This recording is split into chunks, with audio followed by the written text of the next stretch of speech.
네, 여러분 안녕하십니까. 9월 11일 월요일에 MBN 뉴스와이드 6분 모시고 시작하겠습니다. 어서 오십시오. 안녕하세요. 네, 안녕하세요. 네. 자, 일단 다시 월요일입니다. 한 주 시작들은 잘 하셨는지요? 그리고 오늘 여러분의 선택은 옳았나요? 먼저 북핵 위협 속에서 문재인 대통령의 선택은 옳은 것일지부터 짚어드리겠습니다.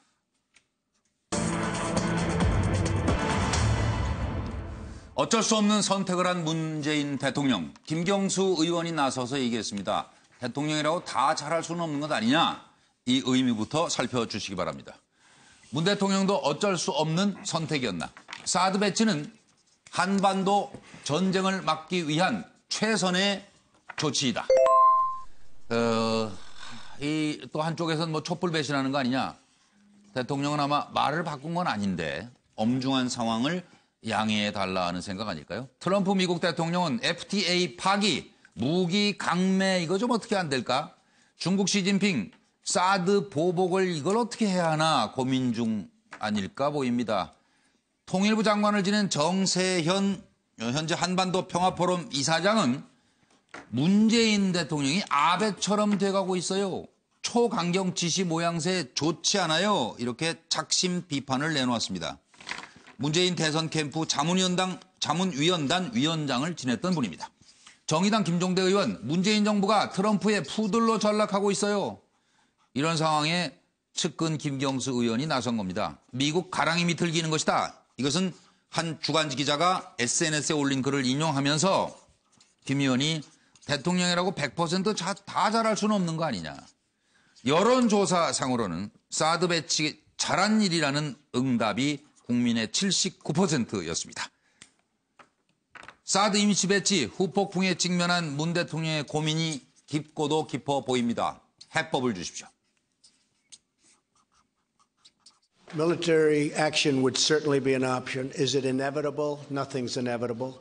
So I would prefer not going the route of the military, but it's something certainly that could happen. Our military has never been stronger. If we do use it on North Korea, it will be a very sad day for North Korea.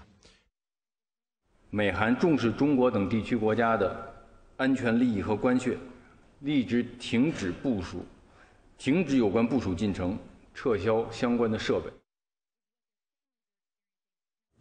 인내심을 갖고 북한과 대화와 협상을 주장하던 문재인 대통령은 어디로 가고 이제 푸틴 대통령이 그 입장을 대신하는지 이 경악스러운 광경을 지켜보는 것은 고통 그 자체입니다. 언젠가 후회할 것입니다. 우리는 문재인 정부가 왜 이러는지 그 까닭을 이해하기도 동의하기도 어렵습니다.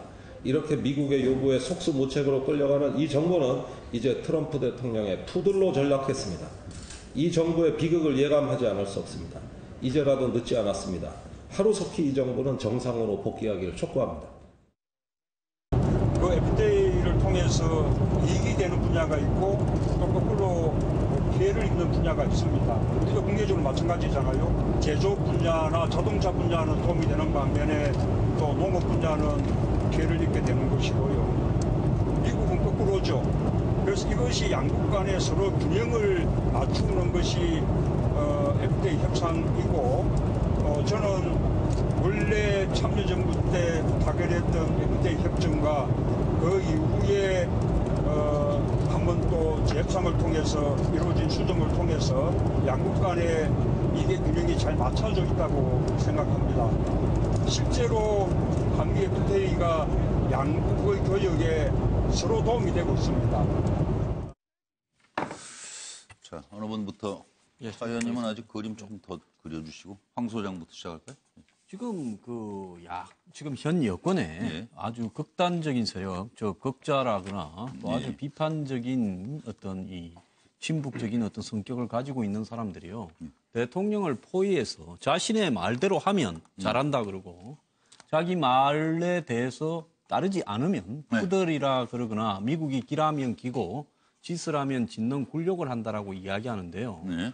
저것은 이 대통령이 극단적인 소수만을 위한 대통령으로 가라라고 강요하고 있는 거 아닙니까? 과거에 예. 박근혜 전 대통령이 전체 국민을 위한 게 아니라 일부 사람들을 위한 대통령이라고 자기들이 비난했던 것과 뭐가 다르냐라는 거고요. 네. 지금 지난번에 여기 패널들도 많이 이야기하지만은 지지율이 높은 대통령이 어떤 행동을 하는 부분에 대해서 야권이 시비를 건다고 비판하지 않았습니까? 지금 사드를 보면 79%가 찬성을 하고요. 핵무장 같은 경우에도 60에서 68%까지 국민 다수가 찬성을 해요. 네. 그러면 대통령이 국민의 대통령, 즉 소수의 대통령이 아니라면 다수의 국민들이 원하는 방향으로 본인의 공약이나 생각이 다르다 하더라도 따라가는 것이 국가 안보를 위해서 지극히 당연한 부분인데요. 네. 마치 마무리했습니다. 자신의 마음에 들지 않는다고 대통령이 굴욕을 감내하니하면서 네. 한미 동맹에 의해서 대화로 가려다가 어쩔 수 없이 북이 도발하니까 이렇게 가는 거 아닙니까? 예. 그걸 저렇게 비판하는 거는요. 한마디로 일부 소수만의 지지층만을 보면서 정치하라고 강요하는 거다. 이런 압박은 매우 잘못되었다 봅니다. 네, 차재원 교수님. 저는 뭐 그 김경수 의원의 글을 보고 떠오르는 고사가 바로 가하지욕입니다. 예. 그러니까 지금 그 한신 한나라의 한신이 그 백정의 가랭이 밑을 기으면서 그 굴욕을 참았다가 결국은 천하를 도모한 예. 그 고사가 생각이 나던데요. 아마 김경수 의원도 아마 그런 의미로 썼지 않았나 생각입니다. 뭐 아시다시피 한신이 어떤 사람입니까? 한신이 상당히 그 공공한 시절에 뭐 여러 가지 굴욕들을 참았지만 그러나 천하를 도모해야 되겠다는 그 결기 하나를 갖고 있다가 결국은 천하를 도모하지 않습니까? 예. 마찬가지로 지금 문재인 대통령도 지금 여러 가지 북한의 지금 예기치 않은 여러 가지 도발들 때문에 본인이 할 수 있는 여러 가지 운신의 폭이 좁고 그리고 본인이 취임 전에 이야기했던 한반도 운전자론 자체가 어떻게 지금 사실 잘 먹혀들지 않는 상황이긴 합니다. 그러다 보니까 지금 사드의 전격 배치라든지 그리고 지금 대화와 이 제재라는 투트랙이 지금 그 제재 일변도로 갈 수밖에 없는 그런 상황, 그런 상황에 대해서 지지층들이 지금 반발하고 있는 상황에 대해 지금 문재인 대통령이 복심이라고 할 수 있는 김경수 아마 김경수 의원이 예. 믿고 지켜봐달라. 문재인 예. 대통령이 결코 지지층들의 뜻을 배반한 건 아니다. 지금 상황이 이렇기 때문에 지금 당장은 이렇게 좀 어려운 궁극이긴 하지만 예. 아마 이 상황은 충분히 역전 가능할 것이고 우리가 상황을 주도할 수 있을 것이라는 예. 그러한 믿음과 낙관을 갖고 한 이야기라고 봅니다. 그러나 저는 문재인 대통령께서 지금 보여주고 있는 취임 위에 보여주고 있는 이 대북 행보 자체에 저는 약간 좀 비판적인 시선을 갖고 있습니다. 문재인 대통령이 너무 지금 상황에 좀 이끌려가는 듯한 그런 모습 그리고 또 조급증을 갖고 계신 게 아닌가 하는 생각입니다. 본인이 이 그 대통령 후보 때 이야기했던 준비된 대통령답게 한반도 평화 구도에 대한 좀 장기적이고 그랜드 비전을 갖고 조금 더 신중한 태도로 임해줬으면 하는 바람입니다. 아, 이거 상황 변화는 그거 준비가 된 대로 하나요, 북한이? 그건 아니잖아요.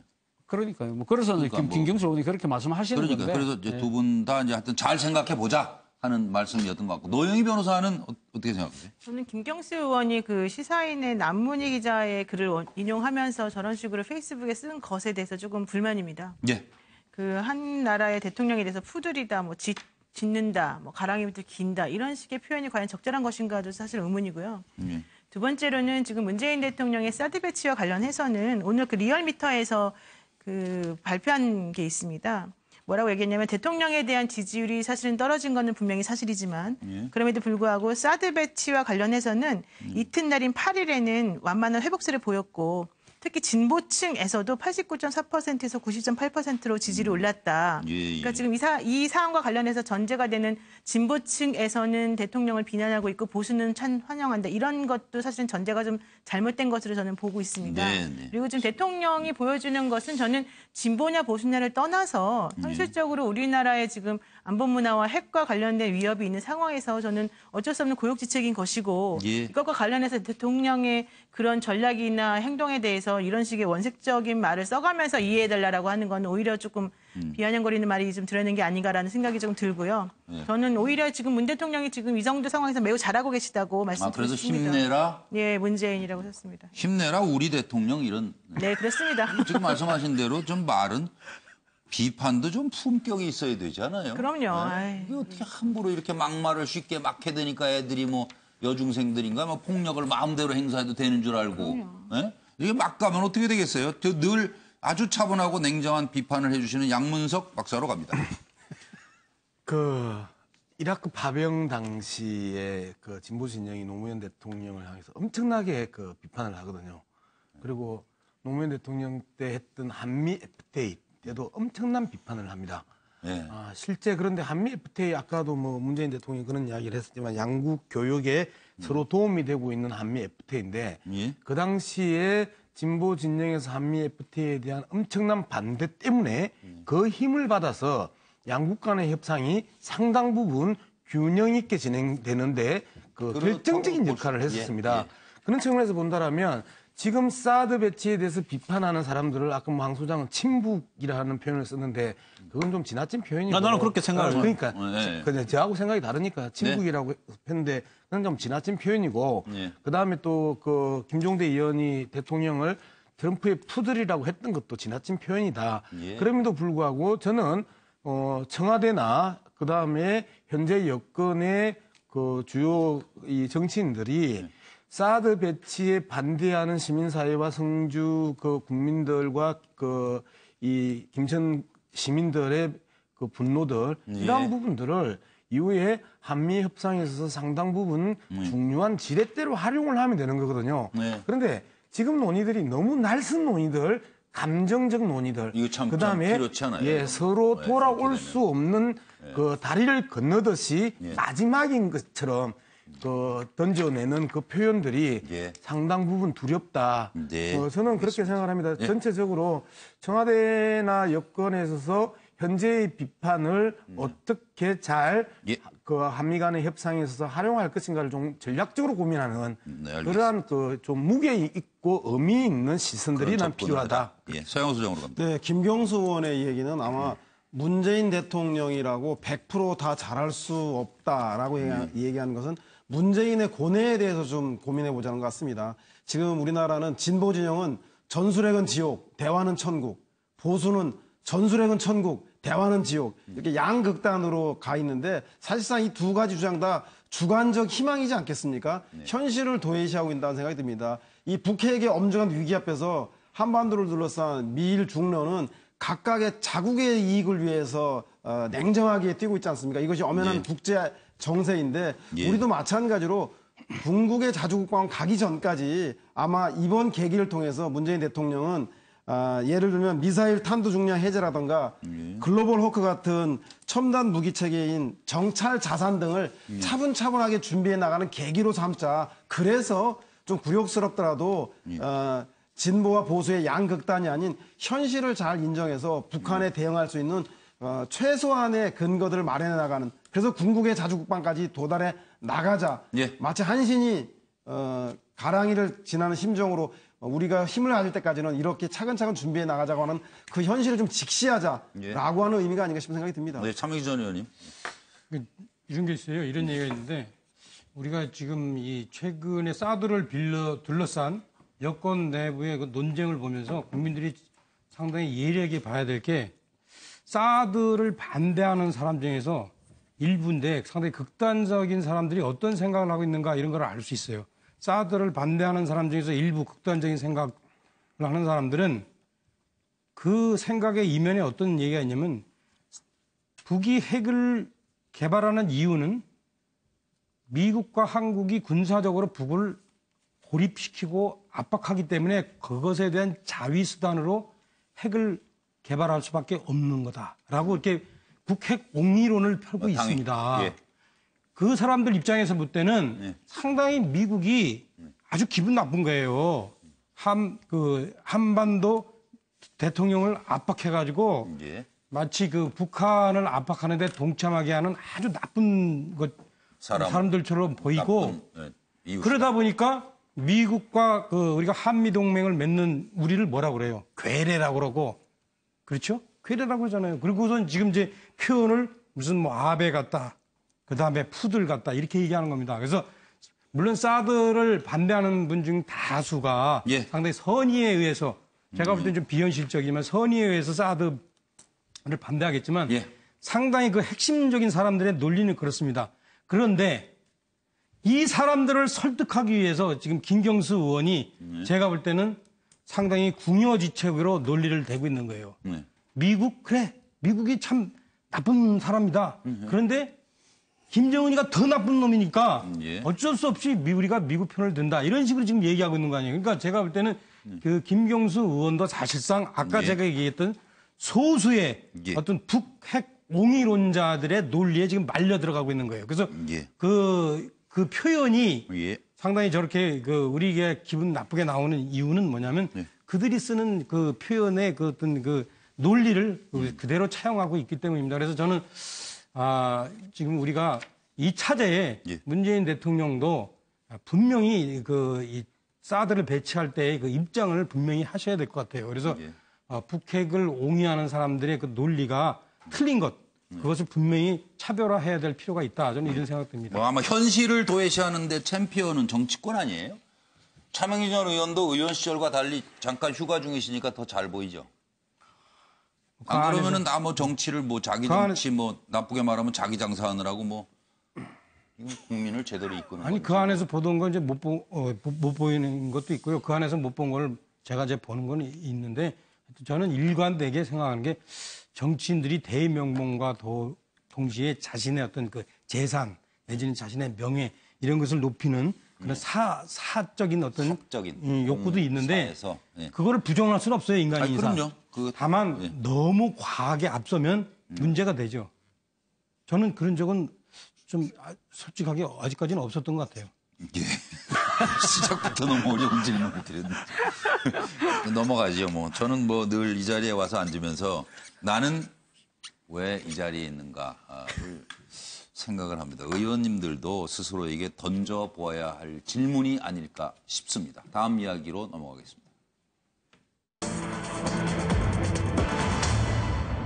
3개월을 끌었죠. 3개월을 끌다가 결론이 145예요. 예, 이걸 뭘 균형 맞출 필요도 없는데 어떻게 왜 145 찬성, 145 반대표가 나와가지고 이게 헌정사상 초유 김희수 헌재소장 후보자 임명 동의안이 오늘 국회에서 결국 부결됐습니다. 예, 그리고 이 상황을 보는 청와대와 여야의 속내를 좀 짚어봐야 될 것 같고 먼저 오늘 이 박성진 후보자 청문회가 열리지 않았습니까? 박성진 후보자 다운계약서 탈세 빼고 나머지는 모두 불인정한다. 공수박힌 청문회 여야의 속내도 차례로 들여다보겠습니다. 자, 먼저 청와대와 여야의 속내. 김희수 헌재소장 그 인준안 부결되는 걸 상상도 못했다. 이런 오늘 저 청와대 대변인 홍보수석 얘기가 있었는데, 국민소통수석 얘기가 있었는데요. 자, 보시죠. 오늘 국회 풍경들입니다. 헌법재판소장 임명동의안 부결. 헌정사상 처음 있는 일입니다. 김희수 찬성 145, 반대 145, 출석의원 293명 중에서 2표가 무효, 1표가 기권입니다. 그래서 결국 찬성 2표 부족으로 부결됐습니다. 당리당략적 결정이 정말 몹시 안타깝다. 추미애 대표. 자유한국당 됐어. 이제 탄핵이다. 이건 무슨 소린지 이따 한번 좀 짚어주세요. 이제는 뭘 한다는 얘기입니까 지금. 자유한국당. 안철수 국민의당 대표는 20대 국회에선 국민의당이 결정권을 가진 당이에요.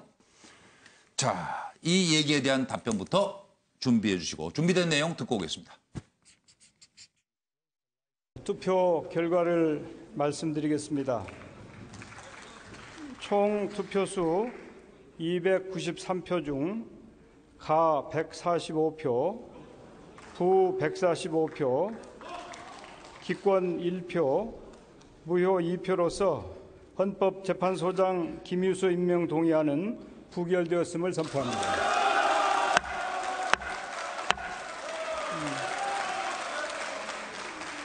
조용히 해주시기 바랍니다. 네. 오늘부터 4일간 대정부 질문을 실시하게 됩니다. 자유한국당의 국회의사 일정 참여로 대정부 질문을 정상적으로 진행할 수 있게 되어 다행이라고 생각합니다. 상상도 못했습니다. 국회에서 김희수 헌법재판소장 후보자에 대한 임명 동의안이 부결됐습니다. 헌법재판소장 임명 동의안이 국회를 통과하지 못한 것은 헌정사상 처음입니다.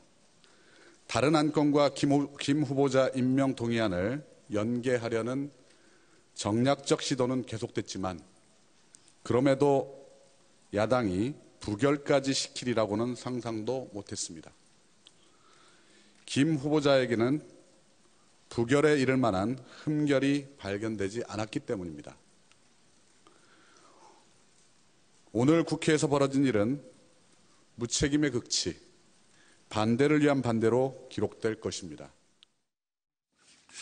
이 문제는 양문석 박사부터 좀 짚어주겠어요? 예, 저는 오늘 이 사건을 보면서 2004년 3월 12일 노무현 대통령이 탄핵되던 그날의 상황이 갑자기 떠올랐습니다. 사건이라고 일단 명명을 예. 했어요. 예.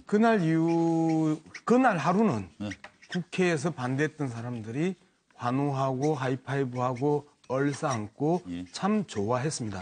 그 이후에 그 엄청난 후폭풍은 결국 다음 총선에서 사실상 그 전멸에 가까운 이 부결 세력들이 그 전멸에 가까운 그 결과로 나타났죠. 결과가 나타났는데요. 정말 왜 어떤 이유로 저렇게 했는지에 대한 설명이 안 되고 있다. 특히 국민의당의 안철수 대표는 저 부분에 대해서 국회 결정권을 우리가 가지고 있다라고 이야기를 했는데 존재감을 과시하기 위해서 저렇게 무책임한 부결을 방치하거나 유도했을까요? 예. 저는 그 존재감이 도대체 누구를 위한 존재감인지 왜 그런 존재감이 필요한 건지에 대해서 정말 이해가 안 됩니다. 뭐 자유한국당 그렇다 치고 국민의당 안철수 대표 이후에 어떻게 이 부분에 대해서 책임질지 그리고 어떤 후폭풍이 올지 저는 지켜보려고 합니다. 네, 한 1분씩 정도 차영호 소장. 네, 저는 뭐 속내는 청와대 같은 경우는 지금 현재 야당에 대해서 강경한 비판을 했지만 속으로는 비상이다.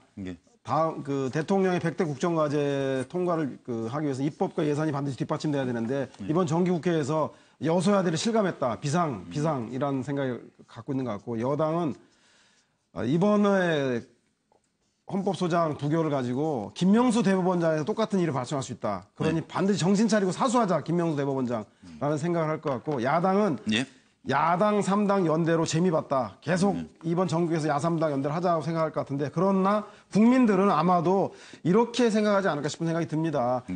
당장은 김희수 헌재소장 부결을 통해서 야당의 선명성을 보여줬지만 자유한국당은 헌정사상 초유의 헌법재판소장 공백 상태에 대한 책임이 돌아갈 것이고 국민의당은 안철수 대표가 호남 올 때를 가지고 SOC 예산을 가지고 강하게 얘기했는데 결국은 김희수 호남의 최초의 헌법재판소장을 부결시킴으로 인해서 호남 올 때를 몸소 보인 거 아니냐. 그래서 이 부메랑 또한 유의해야 될 것 같다는 생각이 듭니다. 예, 일단 저 권한 대행 역할을 계속하는 걸로. 네. 지금 저 다 끝나셨어요? 네. 아, 그러면 말씀해 주십시오. 저는 도미노 시작합니다. 네. 우리 지금 조금 전에 얘기하신 분들이 이거는 과거 노무현 전 대통령 탄핵 이후에 그 역풍이 시작될 거라고 얘기하는데 저는 오히려 거꾸로 이거로부터 지금 잘 질주하는 문재인 정부의 독주가 제동이 걸리는 도미노가 시작되는 거다. 이미 저는 사드 반대의 국민 여론이 많아지고 거기에 맞춰서 사실상 그동안 입장을 표명 안 했던 국민의당이나 뭐 바른정당 등에서 사드 배치를 촉구하고 일정한 부분은 전술핵까지 요구할 때부터 문재인 대통령의 일정하게 야당을 별로 생각하지 않는 그 독주가 드디어 금이 가기 시작하는구나라는 생각을 했고요. 아까 지금 그 화면에 나오는 장면도 제가 봤는데 적지 않게 지금 여당이 당황해가지고 그 여당 원내대표가 사실상 그 실제 국회를 거의 보이콧하는 식으로 그런 식으로 지금 대응을 하더라고요. 그래서 지금 여당이 상당히 앞으로의 이 불길한 상황들을 예감하는구나. 제가 이제 예측컨대는 앞으로 한미 FTA의 협상 결과라든가 또 원전 폐기 문제라든가 이런 것들이 사실은 앞으로 녹록치 않습니다. 이미 국민 여론 다수는 이런 문제에 대해서 사드 찬성 70% 하듯이 현재 문재인 정부의 그 방향에 대해서 사실은 반대하고 있습니다. 그리고 김희수 재판관의 문제도 사실은 이렇습니다. 이미 국회의원들이 국민 여론들을 읽은 거예요. 지금 읽어서 이거는 안 되는구나 라고 해서 이렇게 반대가 많이 나온 겁니다. 두 분 의견은 달랐고요. 지금 차명진 전 의원하고 양문석 박사. 황장수 소장은 어떤 생각이세요? 저는요. 이 청와대는 좀 충격일 거라고 봅니다. 왜 그런가 하면 여태까지 잘 나갔죠. 80% 지지율을 갖고 있는데 어떻게 이런 일이 발생할 수 있냐. 이런 걸 건데요. 기본적으로 이 사건의 본질은 야당이나 뭐 자유한국당이 잘했어도 아니고요. 청와대와 여당 간의 협치도 안 됐다라는 겁니다.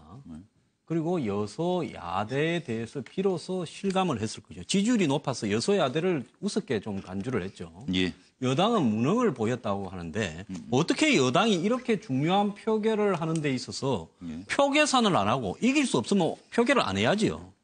일사부재의 아닙니까? 그래서 다시 할 수도 없어요. 사람 바꿔야지요. 그런데 이걸 밀어붙인 여당의 지도부가 지금 국민의당 의원들이 얼마나 참여할 건가를 몰란 겁니다. 39명 중에서 16명이 찬성을 하고 23명이 반대나 기권 무효를 던졌는데요. 산술적으로 보면 말입니다. 국민의당에. 네.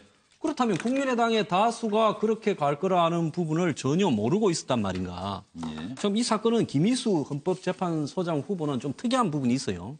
종교 문제 때문에 또 국민의당에 있는 의원들 중에서 또 반대하는 사람이 동성애나 이런 부분. 또 5.18과 관련해서 과거 판결 때문에 또 반대하는 그렇죠. 사람도 있어요.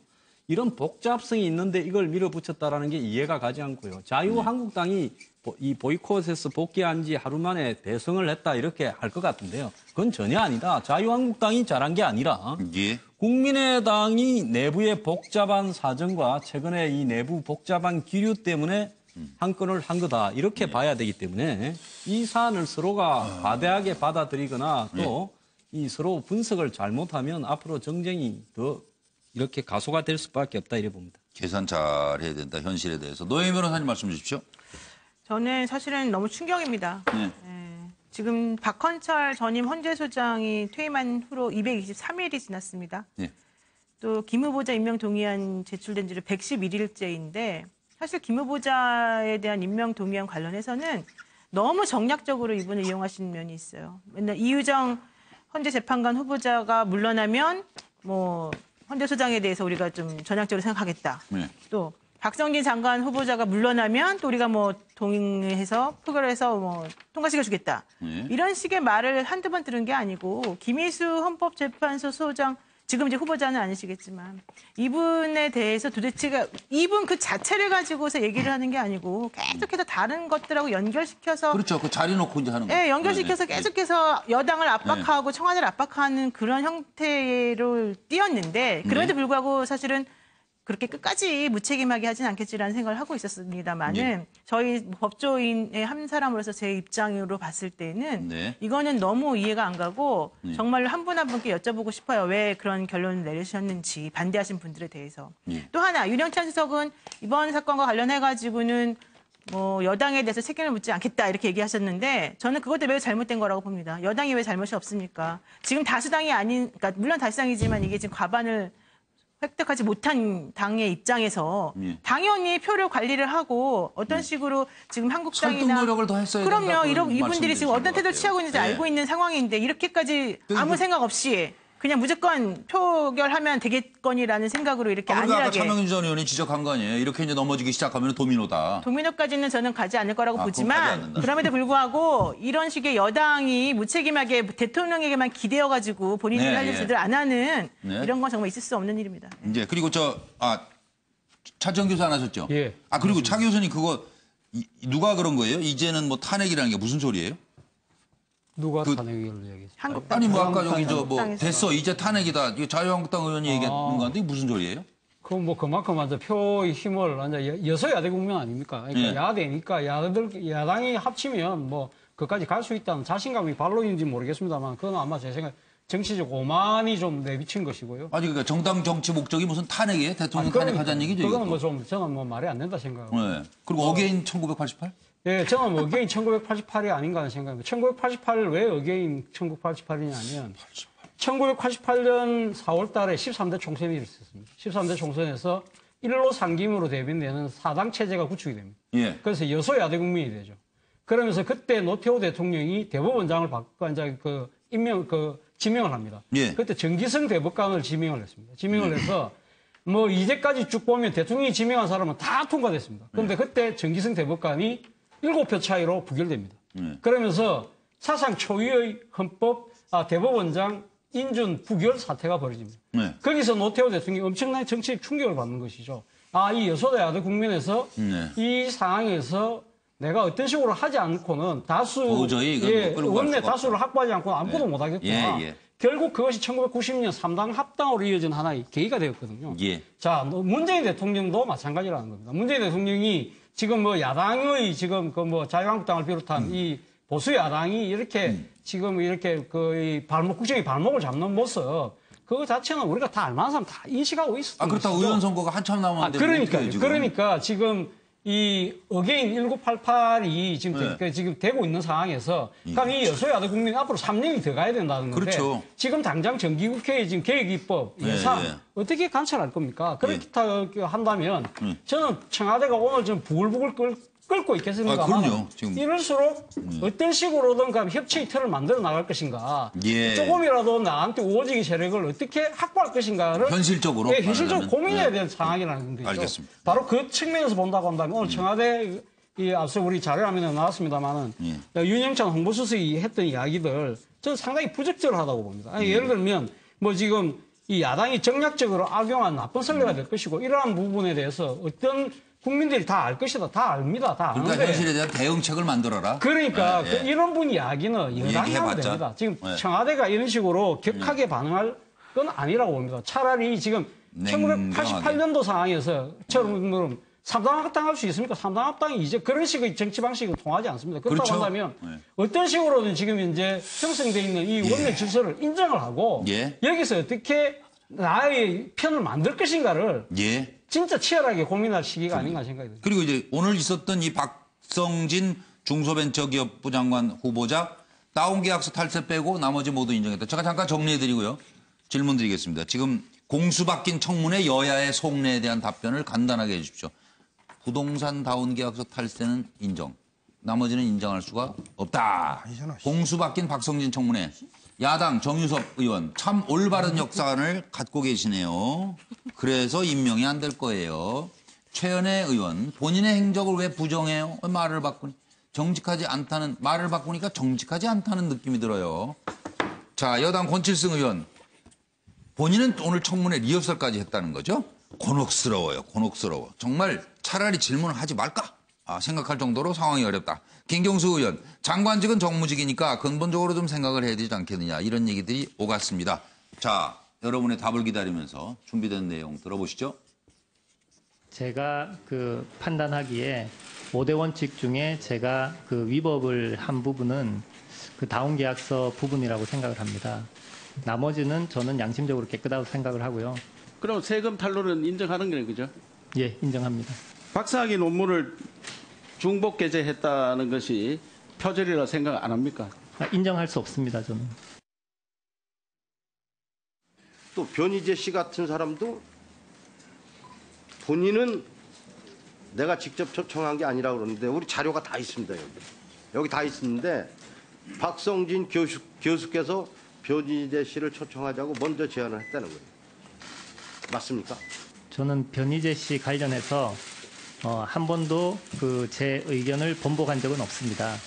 선배 교수님께서 최초 초청을 하셨고 기술창업교육센터에서 지금 저기 선서하셨죠? 의증하면 어떻게 된다는 거 아시는 거? 이것은 다 기록이 되기 때문에 나중에라도 다 확인이 되는 겁니다. 예. 저는 기본적으로 하나님을 믿는 기독교인으로 창조 과학이 아니라 창조론을 믿고 있다고 말씀드린 거 그대로고요. 창조 과학에 대해서는 그분들의 생각이고 그분들의 논의에 대해서는 국민으로서 존중을 해드려야 된다고 생각을 합니다. 그렇게 객관적으로 말씀하실 입장은 아닌 것 같고요. 창조과학회 이사로서까지 활동을 하셨기 때문에 그러면 창조과학자들이 주장하는 바에 대해서 동의하시는 입장이신가요? 창조과학자들이 과학적인 방법론으로 전문가들에 의해서 입증된 그런 부분에 대해서는 당연히 인정해야 된다고 생각을 합니다. 후보자 입장에서 보기에 지구의 나이는 어떻게 되나요? 창조과학자들은 과학적인 근거를 가지고 6,000년이라고 주장을 하고 있습니다. 그 부분에 대해서 후보가 동의하시나요? 동의하지 않습니다. 저는 신앙적으로 믿고 있습니다. 다들 지금 뭐 이런저런 말씀들을 하시는데 지금 무슨 부장관이죠 지금? 중소벤처기업부. 그러니까 청문회 진행 중이니까요. 30초 이내로 할 수 있는 분들만 하세요. 뭐 긴 얘기는 오늘 여기서 논란을 일으킬 필요는 없으니까. 왜 양 박사 뒤로 빠지세요? 하세요 먼저. 저는 30초 안에는 못 끝냅니다. 아 그래요? 그럼 빠지시고 저 서양호 소장. 네, 저는 긴 얘기 할 겁니다. 그 여당은 골치 아프고 야당은 삐걱거리는 게 아닌가 싶은 생각이 듭니다. 예?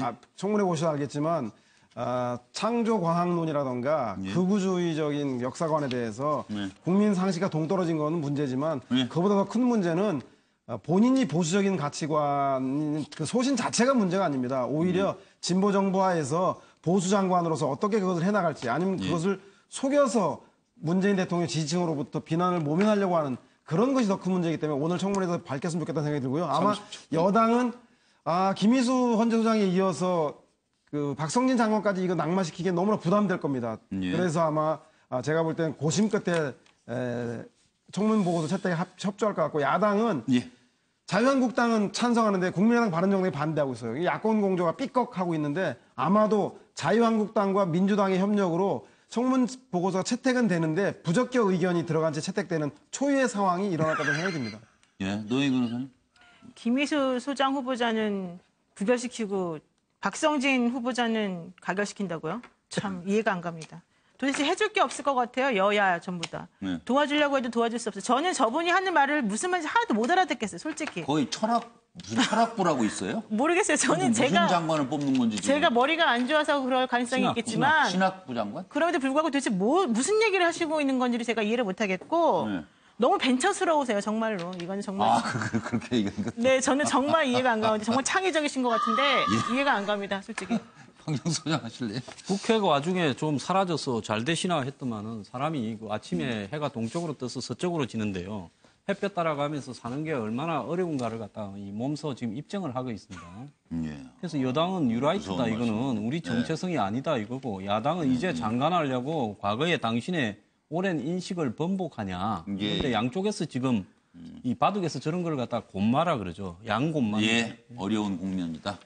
차 교수님. 예, 뭐 지금 그 여당 입장에서 벙어리 낸 가슴 아니겠습니까? 여당이 이때까지 쭉 해왔던 이야기들을 본다고 한다면 지금 박성진 후보자 같은 분이 장관 후보자 되는 것 자체가 말이 안 되는 상황 아닙니까? 그럼에도 불구하고 지금 그 청와대가 그 이제 지명을 철회하지 않는 이상 지금 여당이 지금 끌려가고 있는 이런 모습 아마 답답해하는 것 같습니다. 그리고 야당은 말 그대로 캐셔라 쉐라 아니겠습니까? 일종의 뭐 whatever will be 뭐 될 대로 되라는 뭐 그런 식이 된 것 같습니다. 그러니까 야당 입장에서는 뭐 지금 인준이 아니죠. 그러니까 뭐 거의 청문회 어떤 식으로 해서 뭐 통과가 되고 나서 대통령이 지명을 강행한다 하더라도 야당 입장에서 손해볼 거 없다고 생각하는 것이고요. 자질이 없는 분이 장관이 된들 얼만큼 잘할 것인가 뭐 그걸 그때 또 잡으면 되는 거고 안 될 경우에는 또 이제 문재인 대통령을 또 공격할 수 있는 소재가 하나 더 늘어나니까 야당 입장에서는 손해볼 거 없는 장사가 아니냐는 식의 생각을 하고 있을 것 같습니다. 양 박사 안 하고 넘어갈 수는 없을 것 같아요. 오늘 어제 청문회에서 문재인 대통령의 복심이라고 하는 김경수 의원, 그다음에 문재인 대통령의 키드라고 이야기하는 김병관 의원, 그다음에 이훈 의원이 아주 그 집요하게 저 부분에 대해서 질의를 합니다. 상당히 불편했던 그리고 불편해하는 그런 모습들을 이제 계속 드러냈는데요. 저는 한 가지만 좀 지적을 해보겠습니다. 갈릴레오가 그래도 지구는 돈다라고 하면서 이 지동설을 이야기를 합니다. 그 당시까지 모든 기독교인들이 천동설을 이야기를 하고 그다음에 지구는 둥글지 않고 평평하다 해서 바다 멀리 가면 절벽에 떨어져 죽는다라고 하던 그 시절에 일방적이고 잘못된 그리고 사악한 종교관이 지배하던 그 중세 시대에 갈릴레이라는 사람은 그래도 지구는 돈다라고 하면서 행장의 이설로 사라집니다. 그런 측면에서 본다라면 도대체 지금 세상이 어느 세상인데 아직도 저러한 정말 사이비 종교에 기반한 그 장관 후보가 당당하게. 그렇게 단정적으로 얘기하시죠. 저는 제 평론은 자신의 의견입니다. 그리고 그 부분에 대해서 명확하게 자신의 입장을 이야기를 해야 되는 거죠. 그런 측면에서 본다라면 현 시점에 있어서 저러한 모습들이 그리고 동의는 하지 않는데 신앙적으로 믿는다는 도대체 어느 나라 어법입니까? 동의하지 않는데 어떻게 뭘 믿어요? 그런 말도 안 되는 거짓말하지, 그다음에 소신 없지, 그다음에 정말 어떤 사람처럼 널뛰기 하고 있지. 양 박사님 이거 언제 끝낼 건데요? 그런 모습에서 정말 부적절한 인사를 누가 추천했는지에 대해서도 책임을 물어야 된다고 저는 생각합니다. 크게 말하지 않아도 잘 들려요. 크게 말하지 않아도 잘 들려요. 죄송합니다. 오디오가 이렇게 좋은 줄 몰랐습니다. 앞으로는 살살 이야기하겠습니다. 생방송 MBN 뉴스와이드를 보고 계십니다. 6시 50분을 넘어서고 있고요. 그래서 조금 다룰 얘기가 많아서 서두르자 그런 말씀이고 오늘부터는 그 효과음도 맞춤 처방을 저희가 하겠습니다. 근데 효과음을 계속 쓰는 사람은 계속 써요. 네. 차명진 전 의원 안 하셨어요? 네. 양 소장은 효과음이 나올 수밖에 없어요. 항상 이게 튀니까. 저는 이 상황을 보면서 상당히 있잖아요. 네. 황당한데 이제 이 상황이 이렇습니다. 누군가가 여권에서 거절할 수 없는 인사가 박성진 후보를 이제 추천했을 거고 그런데 박성진 후보를 그래서 덥석 받아놓고 보니까 이 양반이 이거 창조론을 믿는다는 그런 그런 모임의 이사다. 그다음에 또 뉴라이트 사관을 상당히 꼼꼼하게 챙겼다. 그죠? 그동안. 이런 것들이 오히려 이제 여당 내에서 당황스러우면서 여당 내부에 내분이 생긴 거예요, 지금. 사드 내분처럼. 그러니까 야당은 지금 사실 솔직히 야당 입장에서는 황당한 거예요, 지금. 자기네들끼리 싸우니까. 어떻게 야당이 된다, 안 된다 얘기해야 되는데 여당 내에서 지금 그러니까. 된다, 안 된다 얘기해가지고 야당은 사실 강 건너 불구경을 보는 듯 하다가 오늘 청문회 보니까 약간 야당에서 불체질을 하긴 하더라고요. 그러면서 당신은 왜 그렇게 왔다 갔다 하냐, 입장을. 응? 그전에는 뉴라이트 사관 해다가 지금은 또 아무것도 몰랐다고 말이야. 일부러 무식한 척하고 말이야. 그럼 되냐? 그래서 야당에서 살살 부채질하고 지금 상황이 요지경인 상황입니다. 점잖게. 방금 여당 내부에서 분열이 일어났다라는 표현을 쓴단 말이에요. 그런데 기본적으로 여당 누구랑 내분이 일어났죠? 그런 것들을 명확하게 이야기를 해야 됩니다. 박성진 후보자에 대해서 여당 전체가 부글부글 끓고 있고 오늘 인사청문회에서도 분명히 그러한 불편한 것들을 끊임없이 내색을 했는데 도대체 박성진 후보를 지지하고 옹호하는 여당이 누가 있는지를 이야기를 해야 여당 내분이라고 이야기할 수 있습니다. 누구지요? 텔레비 좀 보세요. 그러니까 이야기를 좀 정확하게 해야 될 필요가 있습니다. 막연하게 여당 내분이라고 이야기하는 부분에 대해서 재미 붙이신 것 같아요. 뉴스와이드의 패널 내부는 어떻게 정리를 하는 게 좋을지. 6명인데 내분이 아니고 6명이에요. 나갈 사람 둘이 빼고. 뭘 그러세요. 의견이 다르신 거는 시청자들께서 더 정확하게 판단하시도록 말씀들을 주시는 걸로 이해를 하고 국회 풍경들 둘러봤습니다만 정말 우리 사회에서 볼썽사나운 풍경들이 벌어지고 있습니다. 정말 나라면 이 문제에 대해서 어떻게 할까를 한번 돌아보게 하는 현안들을 짚어드리겠습니다. 아이 학교만은 장애인 학부모들의 무릎을 꿇었습니다. 진짜 무릎을 꿇어야 할 사람은 누구인지. 이 문제를 좀 여러분의 의견을 구하도록 하겠습니다. 장애인 학교 논란, 그리고 사립유치원 집단 휴원 예고 사태, 아이들을 볼모 잡는 이기주의, 어떻게 보세요? 장애학교 논란, 아이들이 무슨 죄, 아이들 볼모 잡는 이기주의. 지금 상황이 장애 아이들도 교육받을 권리를 달라. 이 학교 문제 가지고 좀 시끄럽죠? 그리고 김성태 의원은 국립한반병원 설립 공약 즉시 이행하라. 한쪽에서는 이렇게 있습니다. 그러니까 학교 대신에 병원이 들어와야 한다는 얘기입니다. 왜 나만 갖고 그래, 김성태 의원. 19대 총선에서 대한민국 최초 국립한방의료원 건립을 공약으로 내걸었습니다. 그런데 김 의원이 지목한 병원 부지는 서울시 교육청 소유의 학교 용지라는 것이 사실입니다. 그리고 차별받는 장애인을 위해 일하고 싶었다. 이렇게 장애인의 날 SNS에 글을 올린 김 의원은 최근 장애학교 논란이 일자 이 내용을 삭제했다고 합니다. 또 양천구 반발로 이 장애학교가 강서구에 추진된 것이에요라는 설명은 서울시 교육청에서는 양천구에 애초에 장애학교 설립을 추진한 적이 없다고 해명했습니다. 자, 이 와중에 사립유치원들은 집단 휴원을 예고하고 있습니다.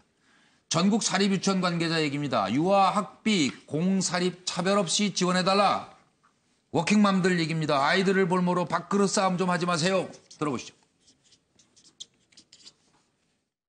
교육청은 계속 특수학교 설립을 고집을 하고 있습니다. 지역 현황 조사 및 의견 수렴 한 번도 없습니다.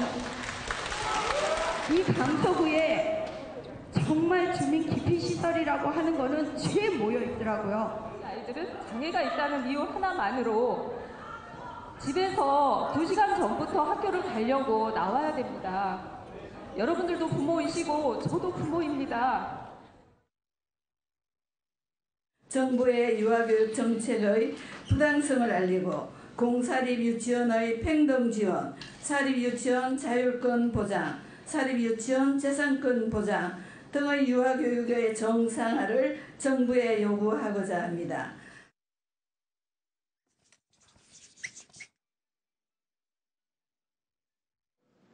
강서 주민 여러분들에게 그래서 저는 노동과 운동가 출신으로서 한때는 또 사회복지사로서 우리 장애인들의 장애 아동들의 학습은 존중하고 또 그 학생들을 위한 특수학교 열린 문제 너무나 저는 중요한 일이라고 이렇게 생각하고 있습니다. 오늘 양측이 완전한 합의는 아니더라도 만일 큰 틀에서 뜻을 모아주신다면 저 또한 서울시와 교육청 그리고 보건복지부 등과 함께 책임지고 더 나은 대안을 만들어 보도록 노력하겠다는 약속을 드리면서 우리 아이들은 장애가 있다는 이유 하나만으로 집에서 2시간 전부터 학교를 가려고 나와야 됩니다.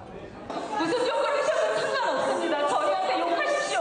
그런데 여러분 학교는 포기할 수 없습니다. 제발 도와주십시오. 김성태 의원님 가시지 마시고 제발 저희 도와주세요. 외면하지 마시고 저희 도와주십시오. 주민 여러분, 저희가 여러분께 더 다가가려고 노력하겠습니다. 저희 아이들 악의적으로 애국 오도된 거죠. 그런 건가요? 사실상 그날 이제 행사 주체는 서울시 교육청입니다. 네. 그리고 강서 지역 주민들하고 토론회예요. 네. 그래서 조희연 교육감이 주관하는 자리였습니다. 예. 저는 지역 국회의원으로서 이제 짧은 인사말만 조희연 교육감 인사한 이후에 저도 짧은 인사말을 하게 된 거예요. 그리고 네. 저는 애초 계획은 바로 이제 다른 일을 보기 위해서 나올 계획이었습니다만은 너무 분위기가 또 뭐 심각하고 그렇죠.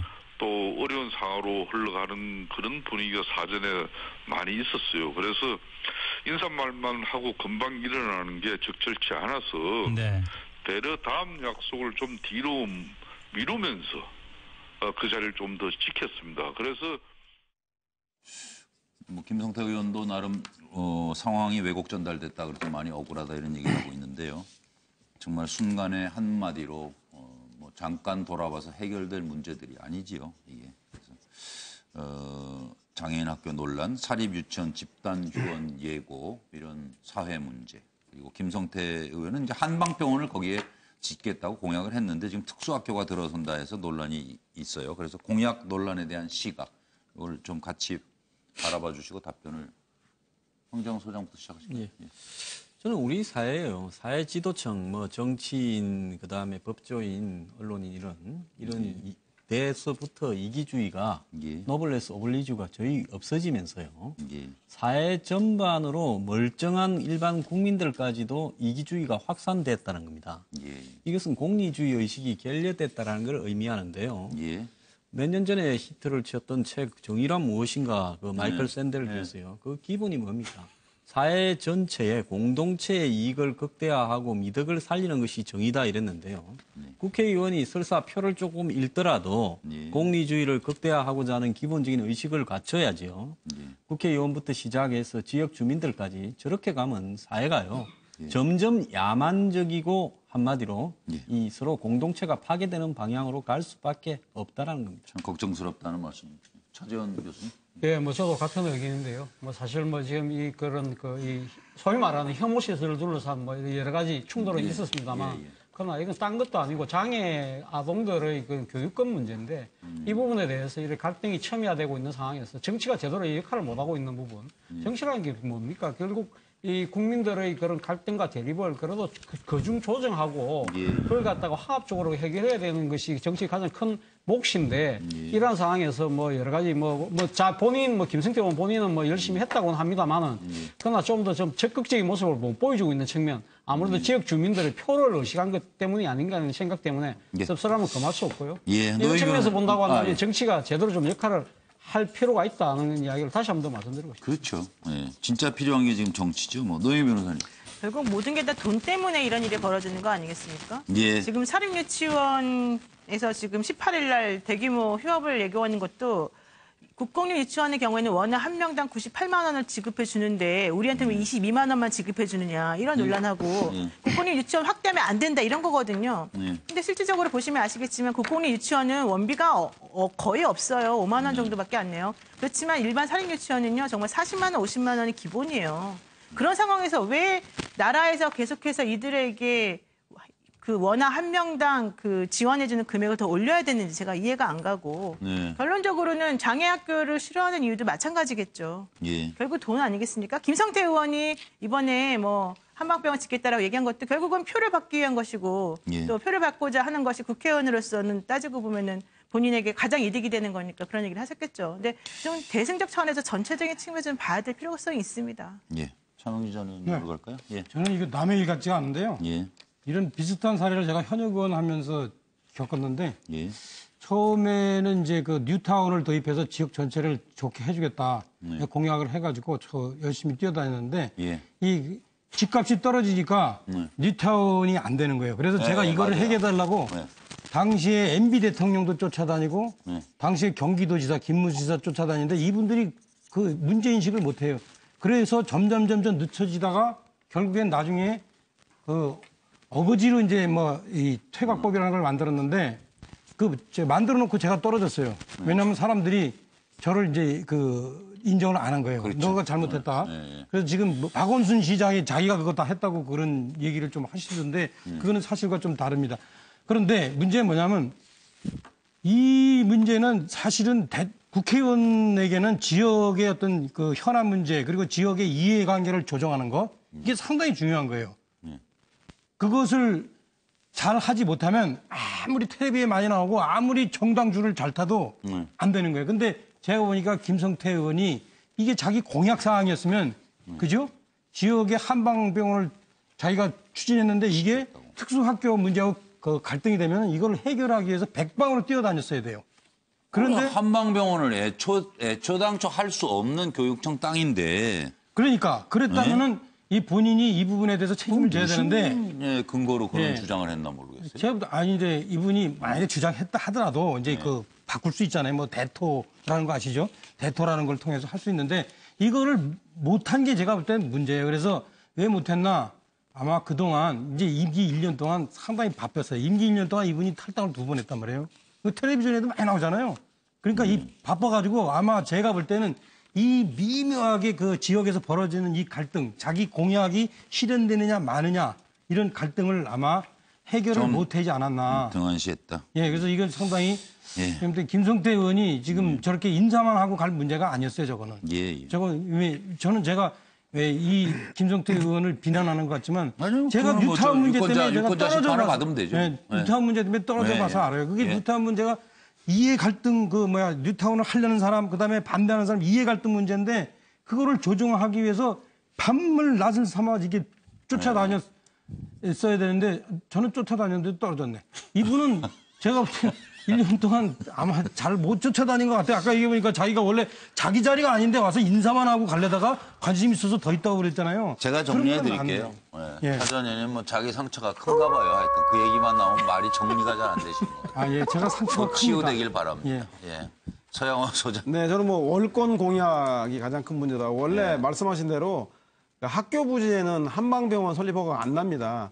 그럼에도 불구하고 공약화한 거는 결국은 장애인을 위한 특수 학교를 반대하기 위한 꼼수라고 하는 오해를 받을 수가 있다는 생각이 들고요. 그렇네요. 그렇다라고 한다면 과연 바꿔서 누구나 누구에게나 일어날 수 있는 그 장애 문제에 대해서 학교를 지어달라고 하는 저 학부모들과 이런 장애인 학교를 혐오 시설로 보는 일부 사람들 과연 누가 과연 장애인일까요?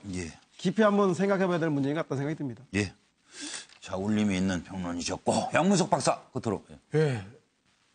김성태 의원이 그 공업고등학교를 나와서 노동자로 살면서 노총위원장, 한국노총사무총장과 상금 부회장을 합니다. 아, 그래요? 부위원장을 부회장? 합니다.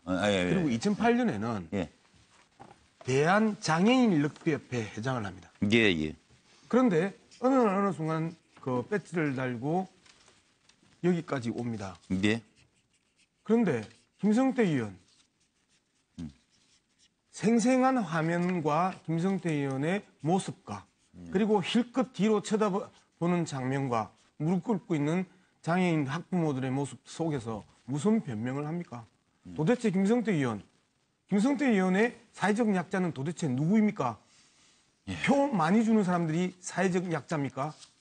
안 그러면 대한장애인 럭비협회 협회장 시절에 했던 그 장애인에 대한 그 고민들 다시 한번 생각하시고 사회적 약자라고 일컬어지는 노동자에 대한 노동자로부터 국회의원까지 갔던 그 모습들 초심을 잃지 마세요. 정말 보기 정말 나쁩니다.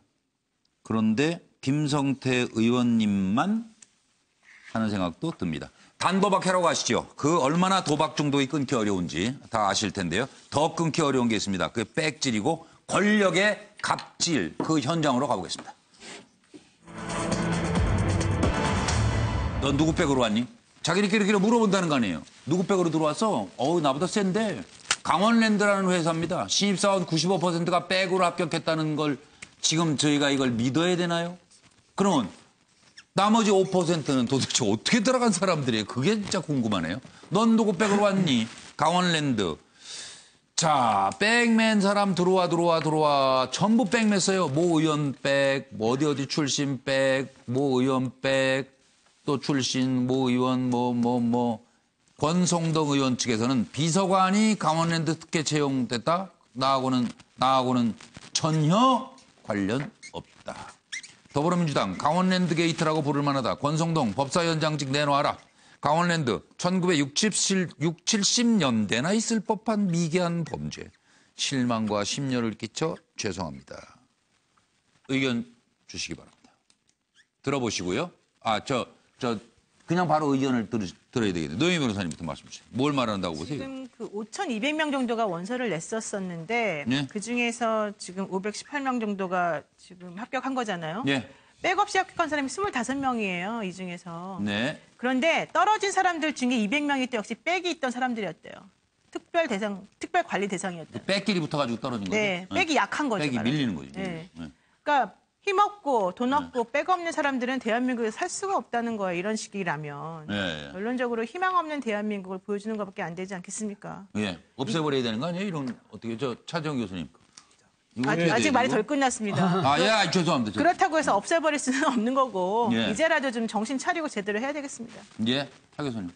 뭐 강원랜드는 우리나라 그 유일의 그 지금 국내에서 지금 국내인 출입이 허용되는 이 카지노가 있는 곳이지 않습니까? 그렇기 때문에 그건 뭐 그때 태강 지역 경제 활성화를 위해서 만든 거긴 합니다만 그렇기 때문에 상당히 지금 호황을 누리고 있죠. 호황을 누리고 있는데 문제는 이 상당히 이 강원도라는 지역에 지금 만들어지다 보니까 이것이 이 강원도 지역 인사들의 하나의 일종의 하나의 요직처럼 돼버린 측면이 있다는 것이죠. 그래서 정권이 바뀔 때마다 하나의 정권 교체의 하나의 전리품처럼 이 임직원들이 다 지금 선임이 되고 있거든요. 예를 들면 사장 같은 경우는 다 강원도 분들만 지금 거의 지금 하고 있는 것이고 뭐 밑에 상무나 다른 임원들은 또 다른 또 정권의 낙하산 사고 내려갑니다. 뭐 보니까 예. 그러다 보니까 자신들끼리 견제와 균형이 이루어지지 않는 것이죠. 예. 그걸 다 끼리끼리 좀 해먹는 그런 스타일로 지금 그러니까 지금 이거 현실 드러난 것인데요. 예. 제가 왜 지금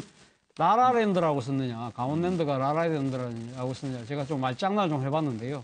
우리 영화에 보는 그 라라랜드라는 것 자체는 젊은 그 예술에 대한 꿈을 갖고 있는 청춘 남녀들의 아름다운 사랑과 또 자정과 희망을 그린 영화지 않습니까? 예, 좋은 영화죠. 예, 좋은 영화인데 영어로 라라라는 것 자체가 좀 멍 때린다, 좀 비현실적이라는 뜻도 있거든요. 네. 어느새 보니까 강원랜드가 이런 식으로 낙하산들의 놀이터가 되다 보니까 진짜 비현실적이고 멍 때리는 곳으로 변했다는 그 현상을 더 정확하게 보여준 것이 아니냐는 식의 제 말풀이입니다.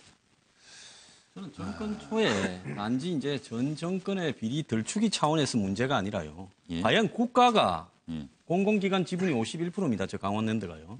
이런 도박 공기업을 이 폐광지역진흥이라는 명분으로 하는 게 맞느냐? 과연 폐광지역진흥이 됐냐? 저는 국가가요, 지금 이런 도박 공기업들을 여러 개가 가지고 있는데 이것도 정신 나간 일이라고 보고요. 강원랜드가요, 2013년부터 14년까지 직원 79명이 징계를 받았습니다. 비리로요. 비리 종류가 여비, 착복부터 시작해서 횡령, 도박자금, 환전, 그다음에 사기 도박, 성추행, 뇌물, 사채, 용역비 과다 지급. 한국 사회에서 놓을 수 있는 모든 비리를 다 저지르는 기관이에요. 그렇기 때문에요. 저거 문 닫아버리고 민간에 매각해서 끝내야 된다고 저는 봅니다. 좀 민간 매각. 제가 오늘 나온 주제 중에 제가 좀 이렇게 연관이 있는 게 꽤 있네요. 이것도 저는 좀 아는데 강원랜드에서 있죠. 특별하게 그 기금을 투자해서 자회사를 만들어서 그 지역 청년들 입사 그 자리를 만들기 위해서 열심히 애쓰고 있다.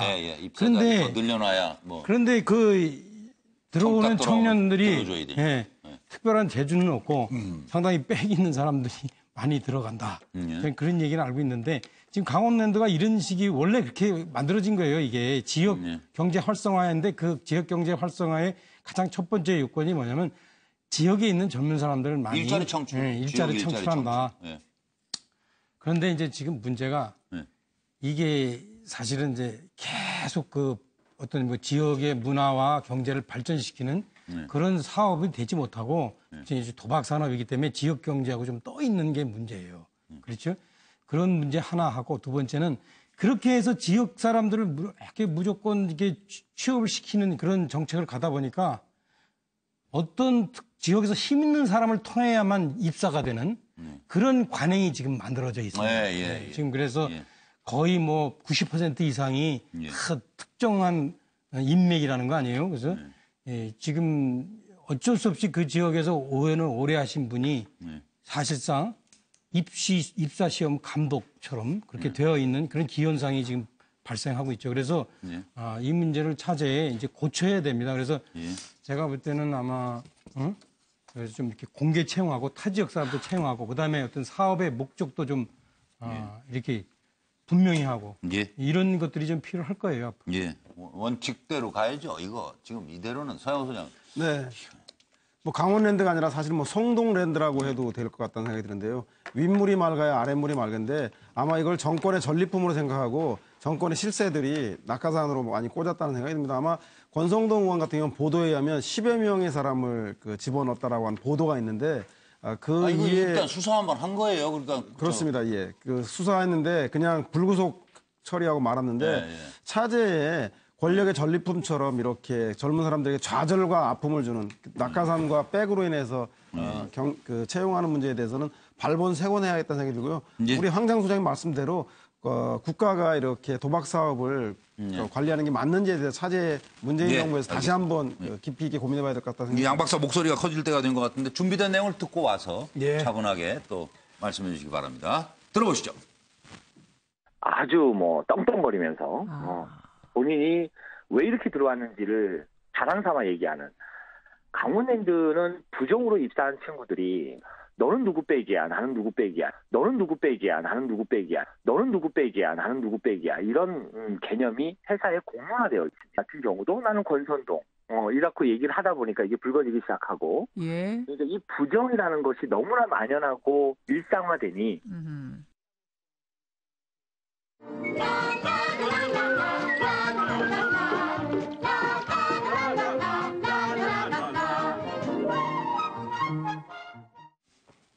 네, 양문석 박사 처방 주십시오.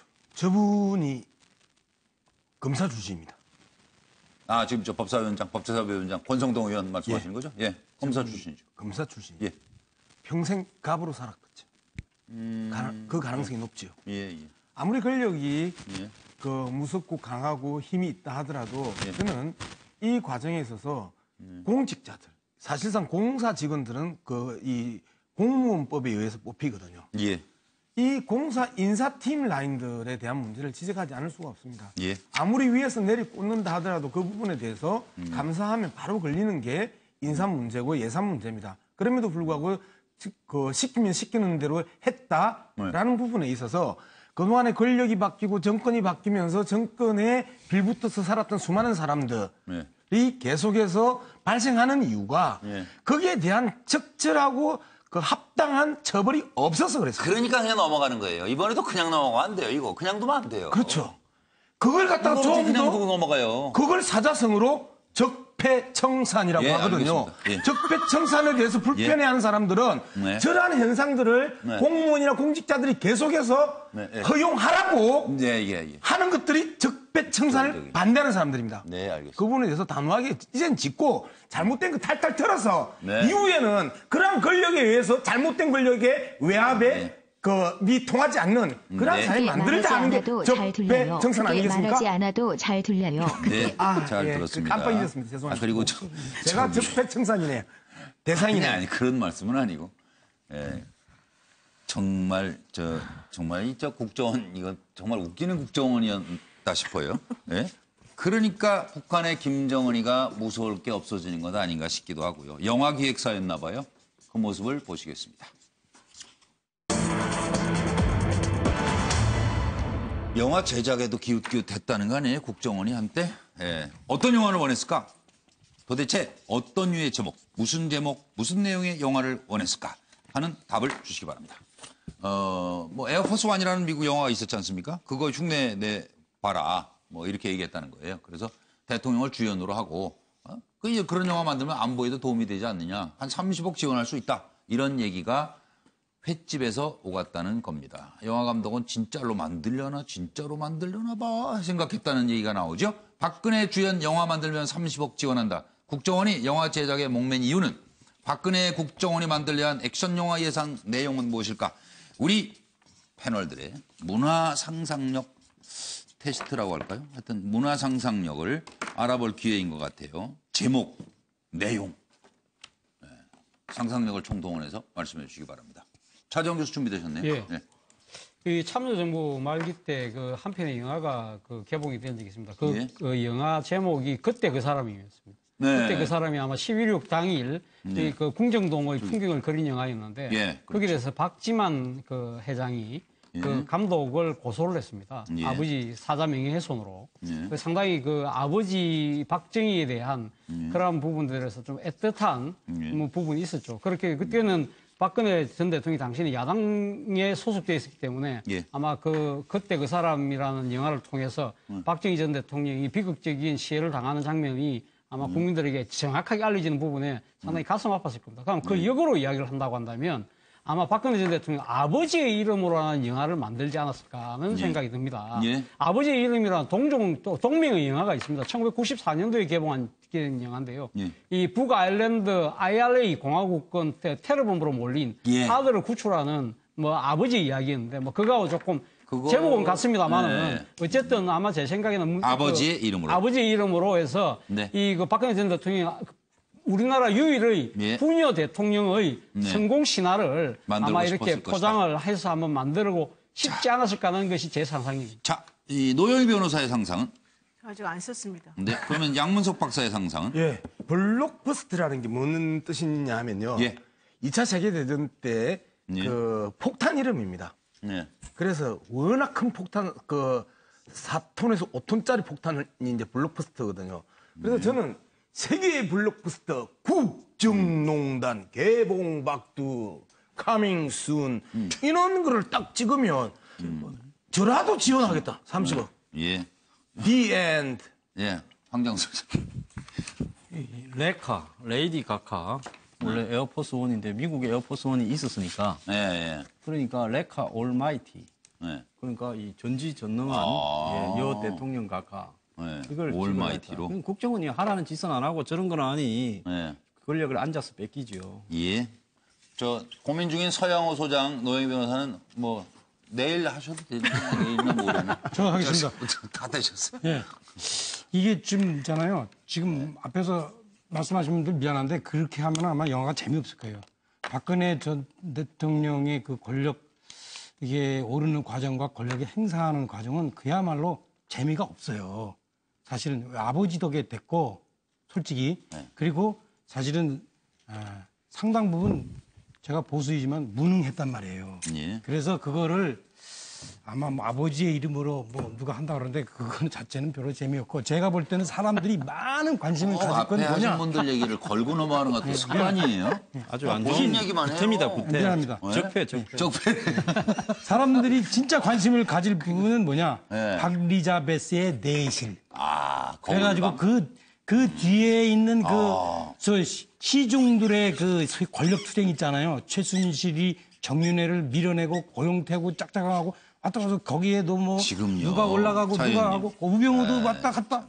그게 저는 진짜로 사람들의 관심을 끄는 그런 포인트가 아닐까. 살짝 19금 분위기가 나요, 지금 말씀하신. 제가 아니지 이제 그 내실의 권력 투쟁. 예. 그거를 그 당시 국정원이 왜 이런 영화를 만들어요? 아니, 지금 그러니까 상상력을 말이죠. 동원하니까 지금 뭐 진화의 영화를 제대로 우리 차명진 전원님께서 그 영화를 만드세요, 그러면. 그때 국정원이 그 영화 만들려고 그런다. 그러면은 영화를 있잖아요. 사람들이 봐야지. 그러면은요, 그 영화는 바로 만드는 순간 창고로 처박혀요. 그러니까 사람들의 관심을 끄는 영화를 만들어야 되는데 그건 저런 뭐 이제. 그렇게 만들 것 같습니다. 네. 이게 그러면은 그러니까 이제 국정원에서 만들어 달라고 그랬다면은 그게 엉클이지 뭐. 잘 국정원 모르는 거예요. 엔터테인먼트 팀이 있었는데 정보보안국 소속이었답니다. 당시 정보보안국 국장은 아시는 대로 추명호, 우병우 민정수석에게 각종 정보를 직접 보고했다 하는 의혹을 받는 사람입니다. 서영호 소장. 네. 택시 운전사가 공전의 히트를 쳤지 않습니까? 예. 제가 볼 때 그래서 우파 운전사 이런 거에서 좌익에 의해서 망한 나라를 우파 택시 운전사가 구하는 태극기 세력과 예. 반핵 반김 세력과 손을 잡고 나라를 구하는 뭐 그런 형태의 영화를 좀 기획하지 않았겠나 싶은 생각이 듭니다. 노 변호사 준비되셨어요? 사실 저는 별로 말하고 싶지 않은데 국뽕 영화가 뭔지 궁금해서 네. 찾아봤어요. 네. 근데 국가와 희로뽕의 합성을 하는 거예요. 예. 그러니까 국가와 관련된 건 무조건 찬양하고 위대하다라고 생각한다는 거지 않습니까? 네. 제가 만약에 박근혜 전 대통령이었다면 2014 국뽕 영화를 찍었을 것 같아요. 예, 알겠습니다. 뭐 하여튼 또 하나 보기에 민망한 장면. 그래서 아마 노루 키스라고 했는지도 모르죠. 뭐 김무성, 유승민 두 남자가 진한 입맞춤을 했습니다.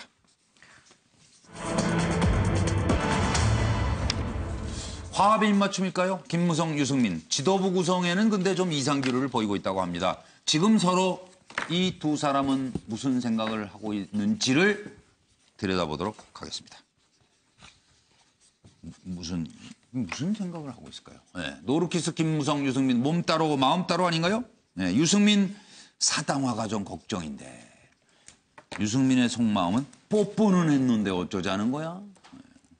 예, 한쪽에서 주호영 의원 적지 않은 수가 비대위를 반대 주중 결론 쉽지 않아요. 주호영 대표 권한 대행 체제로 보수 통합 논의 지지부진해지면 안 되는데 그러면 유승민 비대위 체제로 낡은 보수와 절연 어렵습니다. 상황이 지금. 네, 지금 차례로 한번 말씀을 좀. 예, 차재원 교수부터. 예. 예, 지금 두 사람의 의법을 이용해서 제가 한번 말씀을 드려보겠습니다. 예? 유승민 의원은 본인이 잘 쓰던 제목이 이겁니다. 네. 나는 왜 정치를 하는가? 아까 우리 앵커께서 나는 왜 방송을 하는가? 네. 그런 말씀하셨는데 이 유승민 의원은 상당히 명분에 집착하는 좀 성향을 보이거든요. 그렇죠. 네. 그렇기 때문에 본인은 아마 이 바른정당을 만든 그 이유, 초심에 아마 집착을 하겠죠. 그래서 네. 나는 왜 정치를 하는가? 그런데 지금 상당히 집착이 있을 거고요. 뭐 지금 이 김무성 의원의 의법대로 하면 정치는 현실이 지금 이제 뭐 지금 보수 통합이 되지 않고는 예. 이 만만찮은 상황을 아마 그렇게 이야기를 하지 않을까 생각이 듭니다. 황 소장님. 예, 이 두 가지가 있죠. 하나는 이 외부 시선을 의식해서는 키스하는 모습을 억지로 보였지요. 근데 본심은 노룩 다시는 보지 말자. 서로 이런 이야기였어. 기가 막히네. 눈을 감은 거죠. 아, 입 맞추고 다시는 안 보기로? 예. 그럼 뭐하러 입을 맞춰요? 그 외부 시선이 있으니까. 기자들이 카메라 들고 있으니까. 친한 척 하려고? 예.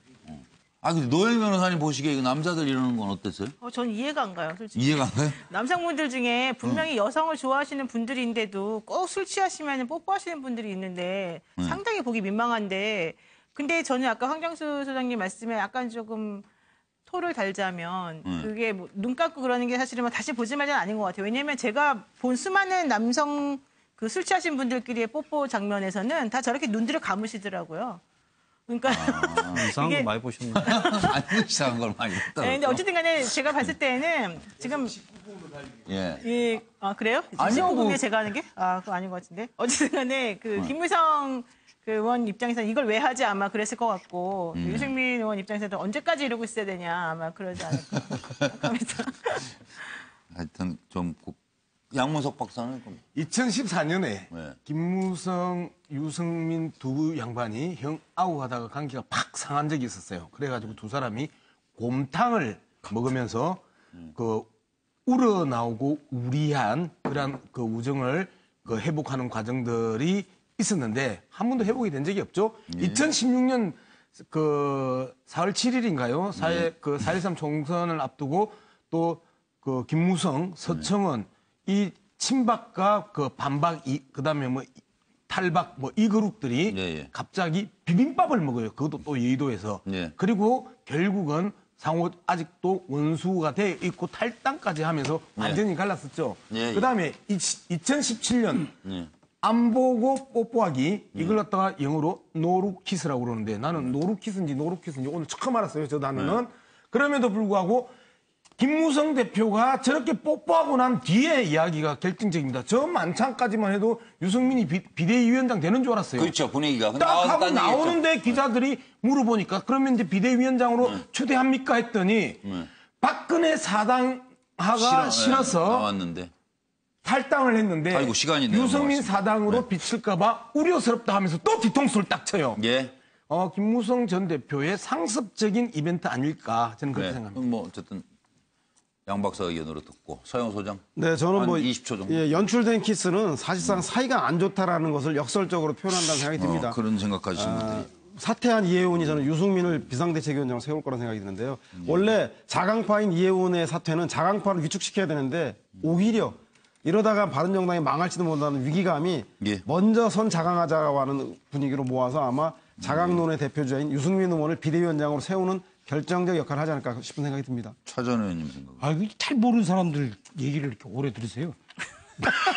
이렇습니다. 지금 내부에서는 사실은 이제 20명의 의원 중 대다수가 사실은 이제 자유한국당과의 통합파입니다. 그 수장이 김무성 의원이고 그리고 이제 한 서너 명이 사실은 이제 독자 자강론을 주장하는데 사실은 그동안 김무성 의원이 여태까지 유승민 의원한테 하여튼 서너 번 져왔는데 이번에는 글쎄 만만치 않을 거라서 당권 대신에 뽀뽀로 퉁치자 그러고 이 양반은 원래 스킨십이 좀 방금 시간 다 안 돼서 유승민 의원은 수고 많으셨습니다. 당권을 준다면 못한 얘기는 다음 시간에 또 이어가죠. 안녕히 계십시오.